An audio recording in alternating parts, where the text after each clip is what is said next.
Ang mga opinyon, kuro-kuro at pananaw na ipapahayag ng mga panauhin at mga tagapagdaloy ay hindi sa programa, sa pamunuan o ng ahensyang ito. Tamang kaalaman, tungo sa malayang kaisipan. Ako po si Ferdy Isleta. Ang kultura ay susi sa kadakilaan. Ako po si Annie Luis. Isang oras lang ang kailangan. Ako po si Renena Peñas. Ito ang Padayon, the NCCA Hour. Sulong na!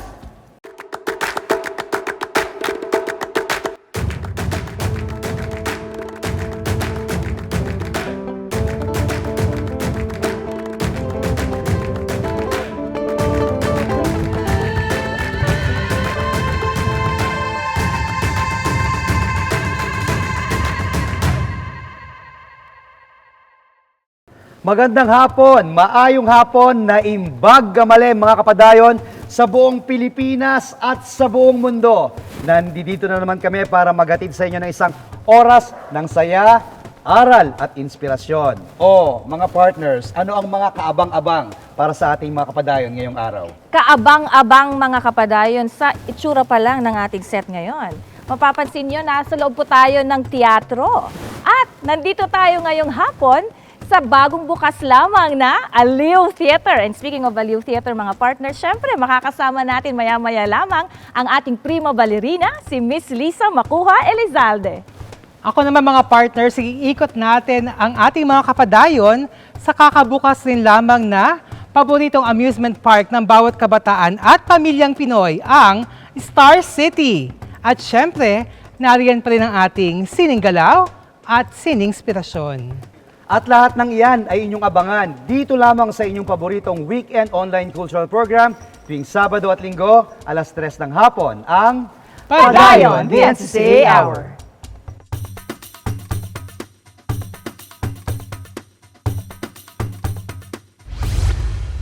Sa ating mga artistang Pilipino'y manood, humanga at mapawaw dito lamang sa Sining Galaw.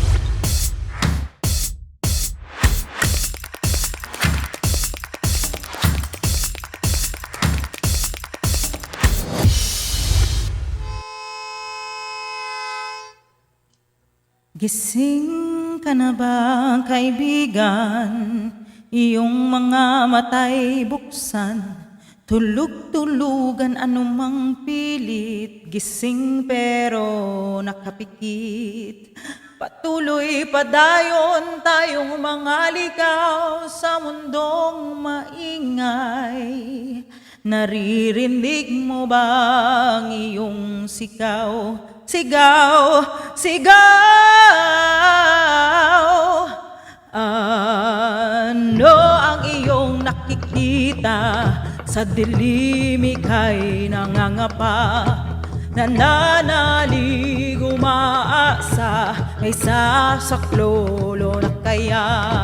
Mga anino ng nakaraan, mga higanteng di malagpasan, mga pintong ayaw buksan. Ano ang ipinaglalaban? Labis kulang palason, lunas ba? Nasaan ka na? Naririnig mo ba ang iyong sigaw?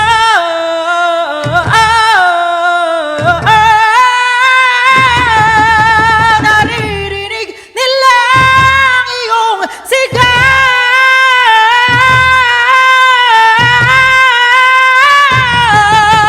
Ay, ay, ay, ay, ay, hey, hey. Ay, hey, ay, hey, ay, hey, hey.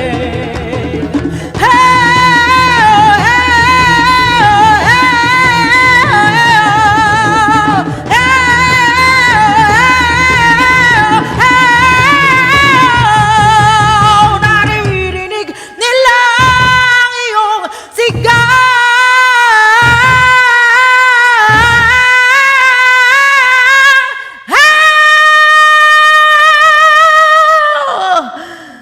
Maririnig nila, maririnig ka na.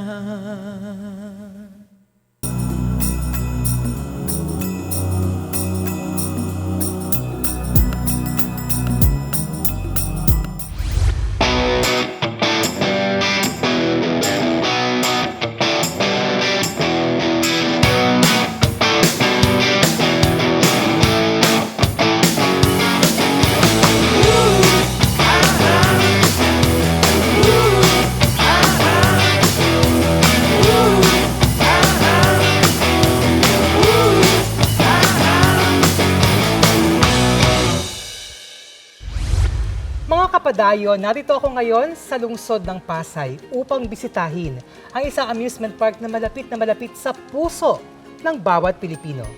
At bagamat humarap ito sa isang napakalaking pagsubok noong 2019, ay muli ito bumabangon upang magbigay kasiyahan at galak sa bawat isa. Kasama ko nga ngayon si Ginoong Marcel Asinas, ang Advertising and Promotion Supervisor ng Star City Complex upang kwentuhan tayo kung kumusta na nga ang parke at ano nga ba ang mga bagong atraksyon dito. Hello Marcel, welcome sa aming programang Padayon. Hello, magandang hapon. Masayang araw from Star City. Masayang araw, yun ba yung greeting ninyo? Yes, masayang araw. Naku, masayang araw mga kapadayon. Una, kailan mo rin nagbukas ang Star City? Nagbukas ang Star City last February 24, 2022. This year lang. This year. Kumusta naman ang ating mga ticket sales? Marami naman pumapasok? Sobrang dami. Actually, hindi namin ina-expect na talagang ang mga Filipino is talagang iniintay yung pagbubukas muli ng Star City. So kahit kami is natuwa and nagalak kami dahil sobrang raming taong pumunta sa park. So para sa ating mga tagapanood, ano pa ang requirement para makapasok, ma-enjoy ang Star City? Para makapasok sa Star City, maaari tayong bumili ng ticket sa Star City website. Pwede rin tayong bumili ng ticket on-site dito sa Star City. And then, of course, since nasa kalagitnaan pa rin tayo ng pandemya, si Star City ay magiging sumusunod sa lahat ng mga health protocols na na yung mga guidelines na IATF. bigay ng IATF and ng local government unit ng Katulad Pasay. ng, of course. Kagaya ng ngayon, we still maintain the social distancing. Tapos we still require yung vaccination card. Vaccination cards, mga Yes. kapadayon ha, tandaan nyo. And kailangan nakamask pa rin kahit Nakamask. sumasakay sa mga rides. Kwentuhan naman tayo, Marcel, tungkol sa kasaysayan ng Star City. Kailan nga ba ito binuksan? Unang binuksan, nagsimula? Nagsimula ang Star City 1991. That was like 3 decades ago. Nag-start siya as a toy and gift bazaar. Dito rin sa kung saan nakatayo si Star City. Then eventually, as year passed by, na-develop na siya into an amusement park kung ano na siya today. Kung ano na siya today. Ano nga Yes. bang Star City today? Anong meron? Ang Star City ang isa sa pinakaminamahal na amusement park ng buong Pilipinas. So, we offers different rides and attractions, tapos dining and also Katulad eating. ng mga rides? Ang mga iconic rides natin like yung Star Flyer. Star Flyer! Yes, the only inverted na roller coaster dito sa Philippines. Ang Giant Wheel. Giant Wheel! Yes, ang pinakamalaking Ferris wheel sa buong Pilipinas. We also have the attractions such as Snow World. Snow World. Snow World. Yes, na Snow World! Yes. Ano meron sa Snow World? apart from snow, meron tong mga ice sculptures, tapos nandito rin yung longest snow slide sa buong Pilipinas. Okay, ano pa meron? Nandito rin sa Star City, we also have yung Egyptian spinning coaster. Isa yan sa pinakabago natin. Yung iconic na Jungle Splash. Andito rin, Jungle Splash! yes, and yung surf dance, isa rin yan sa kilala sa Star City. Surf Dance! Yes. And marami tayong mga attractions na bubuksan in the upcoming months. So, mas mag-i-enjoy yung mga guests natin dito. Mas mag-enjoy yung mga guests. Marcel, bakit sa tingin mo patok na patok ang Star City sa mga Pilipino? Kasi yung mga Filipinos are really fun-loving and thrill-seeking people. And ang Star City kasi we're targeting the families, friends, magkakaibigan, ganyan, of all ages. And Star City kasi is patok siya dahil we are providing them an experience na pwede sila ditong mag-bonding, whether holidays. Kapag open ng Star City, iba't ibang tao ang nag-i-enjoy at pumupunta dito. Kasi dito kasi it's not just the ride, but we're also providing experience and happiness to all our guests. Happiness to our guests. Yes. Bakit naiibang Star City sa mga ibang amusement park sa buong Pilipinas? Well, number one, apart from kinikater namin ng iba't ibang age group, iba't ibang groups of people, ang Star City kasi is strategically located siya dito sa Metro Manila. So, mas accessible siya. And isa kami sa mas may pinakamura na rates ng ticket Magkano rates rates. sa atin ngayon para sa ating mga kapadayon? Right now kasi Star City is naka-introductory rate siya. So, 400 pesos per ticket siya ngayon. So, 400 yes, per head? 400 per head. Bata o matanda? Bata o matanda, May kasama na ngipin o yung wala? entrance. Yes, lahat. 400 pesos per head. And of course, Maliban sa mga rides sa patok sa mga Pinoy, paano naman itatampok ng Star City ang sining at kulturang Pilipino? As mentioned kanina, si Star City kasi is also showcasing Balay Manila. So nagtatanghal sila doon every weekend. Nandiyan si Balay Manila. Apart from that, may mga attractions si Star City na kagaya ng Gabi ng Lagim. Sa Gabi ng Lagim, pinifeature doon yung mga Filipino folklores. Mga manananggal, kapre, tiyanak. Manananggal, kapre, Yung mga sikat na, tiyanak. yes, yung mga sikat na Filipino folklore na laman ng mga libro sa Philippines. Tapos, magkakaroon din tayo ng bagong attractions kung saan doon natin i-feature yung mga historical milestone or historical highlights ng Philippines. Wow, tulad ng Pagbalik dito ni MacArthur, yung mga sikat na pagkakadiscover ni Magellan sa Philippines, lahat yun makikita dun sa attractions na yun. wow, bongga, historical na rin ang Yes, Star City totoo. attractions natin. Ngayon naman, Marcel, noong 2019, nagkaroon ng isang sunog na puminsala sa halos 80% ng Star City. Ano nga ba ang naging pinakamalaking hamon sa mga tagapangasiwa ng Star City pagkatapos ng nangyaring ito? Ang pinakamalaking hamon siguro sa amin is kung paano namin sisimulan yung rebuilding ng park. Kasi Star City has been an icon for the past 3 decades. So, yung mga tao, nawalan sila halos ng pupuntahan. Nagtatanong sila kailan kayo mag-open Magbubukas. ulit. So, parang ang sa amin, it's more on, ang challenge sa amin is paano namin ilalaban na mabuksan ulit sa Star City. And fortunately for us, we are blessed naman na nakapag-operate kami after 2 years. Noong panahon ng pandemic, nung height ng pandemic, ay talagang totally closed din ang Star City, Yes. di ba? So ngayon, pandemic pa rin, ay nabuksan ang Star City. Ano-ano ang mga malaking pagbabago sa muling pagbubukas ng ating Star City Complex? Ngayon, madami tayong bagong rides. And then magkakaroon pa tayo ng maraming attractions which are really exciting para sa ating mga visitors. Sige. Kung halimbawa, kasama ko ang aking sinisinta, iniirog, sa tingin mo sa kami magandang mag-ride? Halos lahat ng guides natin, pwede naman kayong pumunta. Pwede kayong pumunta na magkasama. Pwede rin magkahiwalay? Yes. Yun nga lang, kailangan Hiwalay natin... agad, Yes, Marcel? pero ini-encourage pa rin natin na i-practice natin yung social distancing and wearing of mask kahit pa magkasama kayo. Ayan. So Marcel, kasama ka rin namin mag-iikot sa kabuuan ng Star City. Yes. Hindi ba? Kaya naman, imbitahan natin ang ating mga kapadayon na bumisita dito sa Star City.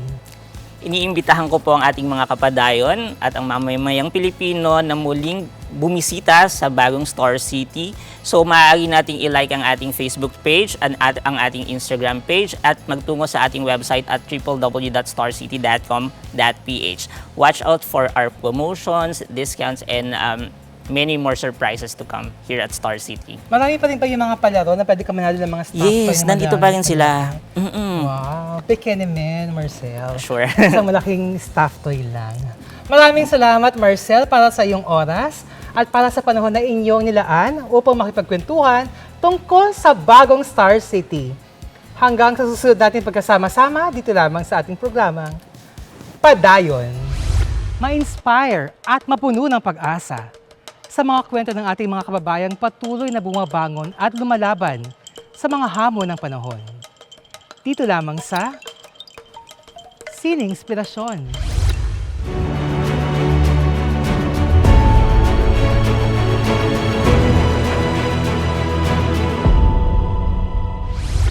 Ako po si Patrick Agluba, isa pong kultor at kasalukuyan pong nakatira dito sa napakagandang lungsod ng Tagaytay, Cavite.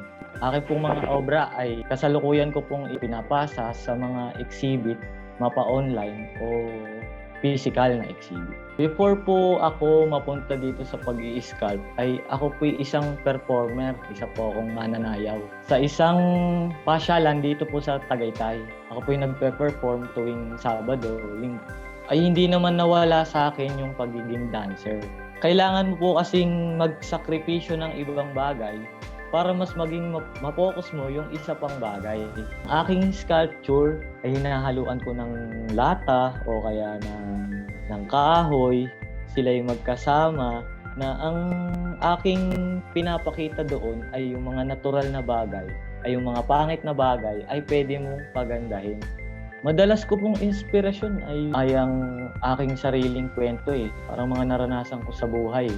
Ang inspiration ko din ay yung mga pangyayari sa ating bansa na nalagpasan. Kung kayo po'y nangangarap, iisipin nyo na lang po na tayo'y nakatayo sa isang makipot na daan at may nakikita tayong liwanag sa dulo na tayo lang ang nakakakita nun. Hindi po yun nakikita ng ating nasa paligid, kaya minsan tayo po ay kanilang inuusid na bakit ganito, bakit ganyan. Yun po, sa mga kapwa ko rin po kasining ay patuloy po tayong gumawa ng obra na ipapakita ng ating kultura, ng ating bayan, ng ating mga sarili nating kwento dahil iyan po ay magiging guide ng mga susunod na henerasyon ng mga artist. Ibong Adarna, mga kwento ni Lola Basyang, Nutcracker, Giselle. Ilan lamang yan sa mga kilalang ballet drama na ginanap dito mismo sa Aliw Theater. That's right, partner. At excited na ako ha. It's been a long while nung ginanap ang mga live performances na yan dito.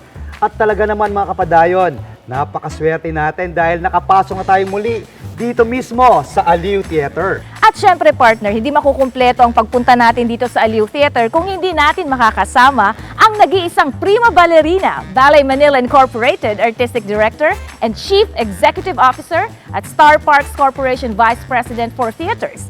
Walang iba kundi si Miss Lisa Macuja Elizalde.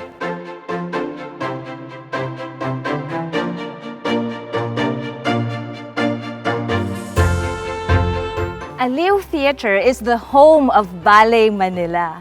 Ma'am Lisa, naalala ko during our first interview with you dito sa Padayon, nabanggit po ninyo na ito ay regalo po ng inyong asawa sa inyo noong birthday nyo noong 2012. 2002. 2002, oh my Yes. gosh. Yeah. So ma'am, kwentuhan nyo naman po kami tungkol doon naman sa fascination ninyo and amusement ninyo sa entertainment and mga amusement parks like Star City. Actually, yung original gift sa akin ni Fred was Star Theater, no? Star Theater was the 800-seater theater. That was in the year 2000. Ito po yung mas maliit na Yes, teatro. ito yung mas maliit na teatro. Ngayon, we are in the Aliw Theater, which was given to me 2 years later. Originally, ang seating capacity nito was nasa almost 3,000. Wow. Tapos, binawasan. Tapos ngayon, mas nabawasan pa dahil nga it was rebuilt after the fire. Yeah. Pero yung Star Theater, unfortunately, wala na. It was burned down. Of course, you're a performer, right? So, of course, natural na meron kayong fascination sa entertainment. And then the amusement also. There's an amusement park connected to this theater, right? So, can you tell us more about this? I think it all boils down to my original mission and vision. Nung bumalik ako from Russia, I wanted my art to be accepted and popularized. Kasi na-expose ako sa audiences sa Russia na maski na mga sundalo sila, mga families with grandparents up to the grandchildren, nanonood sila ng ballet. So, yun ang naging mission ko, was to popularize ballet and to bring ballet to the people. And so when we have Star City, we had the theaters, Aliw Theater and Star Theater. Naging very popular yung first and foremost was idea ni Fred was ballet and ballads, where we were dancing with a balladeer singing OPM music. Tapos yung Circus de Ballet na nag-combine naman ng circus at saka ballet dito sa Star City. And of course, yung mission talaga ng Ballet Manila was to bring ballet to the people and more people to the ballet. And I think doon talaga nag-umpisa yung that's the mission. That's the goal was to make ballet into a very popular art form na masusustain siya ng audience. Kasi yung ballet at saka all the performing arts, kailangan mo ng audience, di ba? That's Kailangan mo true, ng audience na pupunta sa teatro para manood. No? So, At saka yun. merong conception kasi na pag art, lalo na ballet, pang matataas lang na antas, no? Pang-elite. Pang-elite Pero lang. hindi yung totoo. I think any good ballet performance will be appreciated by maski na sino. Right. I remember watching the last production that I saw here was Ibong Adarna, I think. And you were part of that production. Yes. Oh my God. It was like, oh, Ibong Adarna in ballet. Yes. Yes, ma'am, kayo po ang prima ballerina ng Pilipinas and a world-renowned artist. No? Nakakatuwa po na you're making a legacy as a dedicated mentor ng Ballet Manila. So ma'am, in 3 words po, pwede niyo po bang isalarawan kung paano kayo bilang isang mentor? I think number 1 is I'm generous. I try to give as much. Kasi I acknowledge the fact na much has been given to me. So I will try to give as much back sa mga mini-mentor ko. I think I'm not strict, although a lot of people say that I am strict. Pero para sa akin, hindi masyado. Okay, so generous, strict, and I think the next word would be fun. I try to be as fun and entertaining as possible pag nagtuturo ako para yung mga bata ma-engage talaga sila. So ma'am, paano po yung pagdidisiplina nyo sa inyong mga students bilang mentor? I'm very strict about attendance. Kasi lalo na sa mga scholars, no? When you're on scholarship, hindi pwede yung mag-a-absent ka, hindi pwede yung malilate ka sa klase, hindi pwede yung medyo magulo yung buhok o kaya hindi proper yung outfit, you know. There's that discipline that I really am quite, I guess, strict about. Ma'am, speaking of mentoring, meron pa kayong mga outstanding students na develop na, di ba? And how do you scout potential, kumbaga, award-winning students to be part of your company? Paano po niyo nakikita yun? Maswerte talaga ako na yung programa namin na Project Ballet Futures, it took off with a batch na in-audition namin yung mga bata. 10 years old, dapat sila 10 years old, 11 years old, and it was only through audition. Nagpunta talaga ako sa Tondo. Nag-audition kami ng mga bata doon.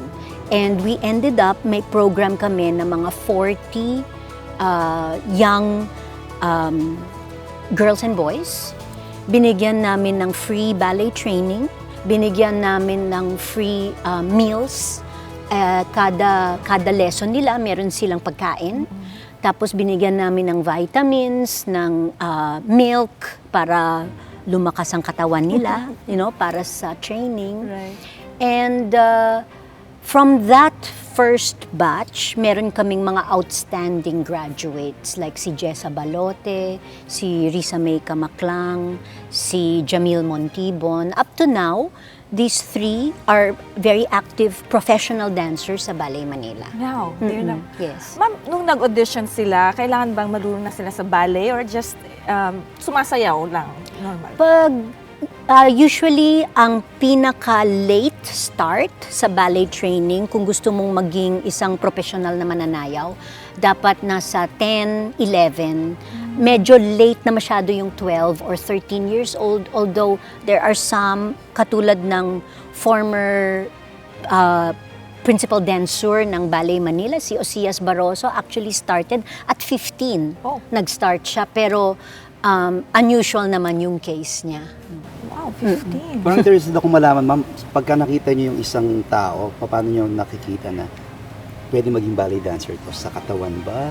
Pag gumagalaw po? O, nasa disiplina lang ba yun? Hindi. Mahirap kasi yung pipiliin mo yung katawan kung hindi mo makikita ng mga bata kung hindi mo makikita yung mga magulang nila. So usually sa audition, pinapapunta din namin yung mga magulang kasi kailangan naming makita kung ano yung magiging itsura ng bata paglaki nila.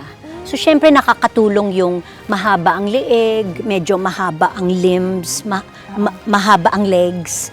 Tapos nakakatulong din na yung kanilang flexibility at saka yung hugis ng kanilang paa at saka tuhod, kung pasok yung tuhod, kung maganda kung maiksi yung torso, mahaba yung limbs.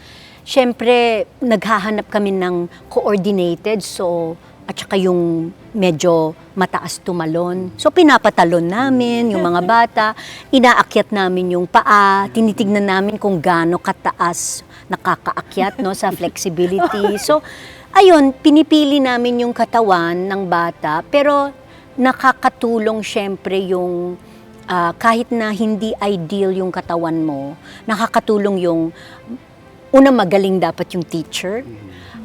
Dapat hardworking yung bata. Talagang hindi mag-a-absent at saka dapat mahirap ang trabaho So, kailangan yung namamawis, medyo nagkakaroon ng konting sakit ng katawan. At saka dapat regular yung training. Dapat everyday, 6 days a week. At saka yung determination na everyday magpo-progress ka, everyday lalakas yung katawan mo. Kasi hindi talaga pwede yung instant na magiging marunong mag-ballet, Kailangan talaga practice. Tapos aalagaan dapat ng bata yung katawan nila. Kasi syempre hindi pwede yung Mabali. hindi pwedeng mabali. Pangalawa, hindi pwede yung nagpupuyat, hindi pwede yung umiinom ng alcohol or kaya naninigarilyo o kaya syempre nagdodroga. Hindi pwede yon. Kailangan aalagaan mo yung katawan mo with the proper nutrition and the proper care kasi ang katawan ang instrumento para sa iyong art form. Grabe talaga pala yung proseso, partner, bago mo makitang mag-perform sa stage. Kaya sabi ma'am, magaling yung guro, disiplina, napakaraming prosesong pwedeng pagdaanan. Pero pagkatapos nun, ma'am, nakikita nyo na po yung achievements ng inyong mga estudyante. Ngayon po, ano naman yung pakiramdam ninyo na nag-excel na sila ngayon sa ballet? Actually, isa lang naman ang sagot dyan. Siyempre, proud ako na nagsasayaw sila. Lalong-lalo na pag nag-a-achieve sila, also, nakikita ko on their own. Meron na silang parang yung sariling development as an artist and yung kanilang, hindi na lang puro spoon-feed, Parang bumubusilak na yung kanilang own mga ideas about a performance or about how to execute a choreography. And then, lalo na pag nakikita ko nag-e-excel sila, ang feeling ko talaga is para akong nanganak, At saka parang ang feeling ko is ito yung legacy ko. Right. Kasi alam ko na itong mga estudyante ko, pag naging teachers na sila, magiging magaling din ang mga dadating nilang estudyante. So, yung next generations of dancers, parang ako na rin yung nagturo. Kasi nga parang, yun nga yung legacy. Wow. Oh my gosh. Ma'am, yung po bang scholarship program niyo, balik lang ako doon, sorry. Yung scholarship program niyo, how long would you give like a scholar to train with Ballet Manila? Well, it takes about 6 to 8 years of daily training in order to become a professional ballet dancer, which is why kailangan mag-umpisa sila ng training 8, 9, 10 years old. Para pagdating nila ng 16, 17, 18, pwede na silang maging apprentices sa isang ballet company.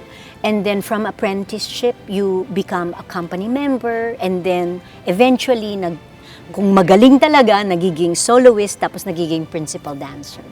Ma'am, yung po mga dancers ninyo na nagiging teachers, meron po, syempre yun yung natural na progression nila. How much creative freedom do you give your dancers when they create a piece? Do you still really guide them through it? Or okay, kaya mo na yan. Well, ako yung artistic director na pag nag invite ako ng isang choreographer na mag-choreograph sa aking company, binibigyan ko yan ng carte blanche. You know, you can cast who you want, you can, create on who you want, and may carte blanche sila. Kung ako yung masusunod, syempre, I have suggestions, but I usually am very flexible pagdating ng when it comes to classical ballet choreography, doon medyo strict ako. Kasi para sa akin, there's really only one way to dance the classics.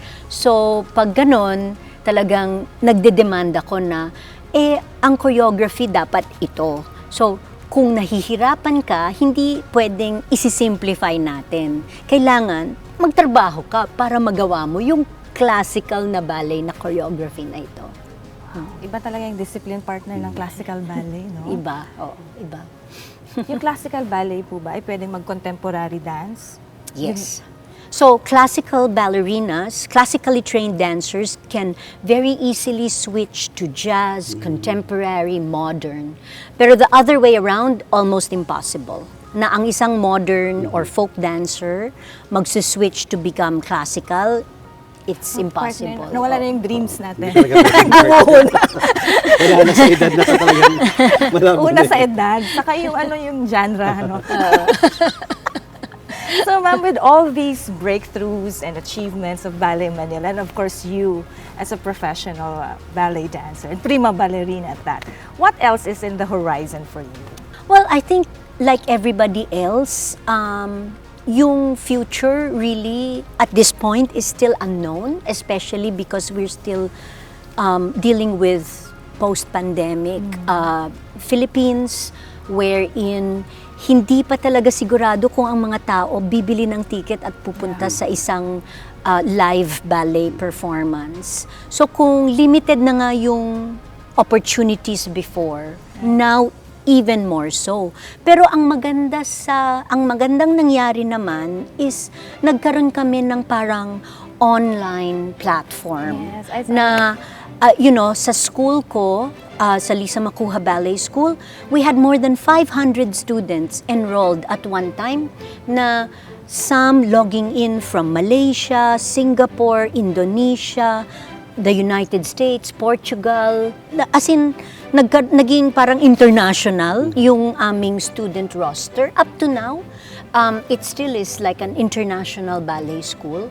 And then meron kaming Ballet Manila's YouTube channel where we've explored other forms of not just live performance, no? Tapos, syempre, nagbukas na ang Star City, so meron na kaming mga free performances sa activity center ng Star City.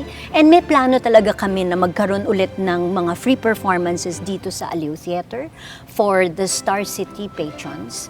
And I think what we need to find now is that nice mix, no, of online and live performance. Pero kasi iba talaga yung live. May audience. So talagang, I think, yan talaga, ipipilit ko yan, na magkaroon ulit ng mga live performances na may orchestra, yung the grand performances of nung before, no?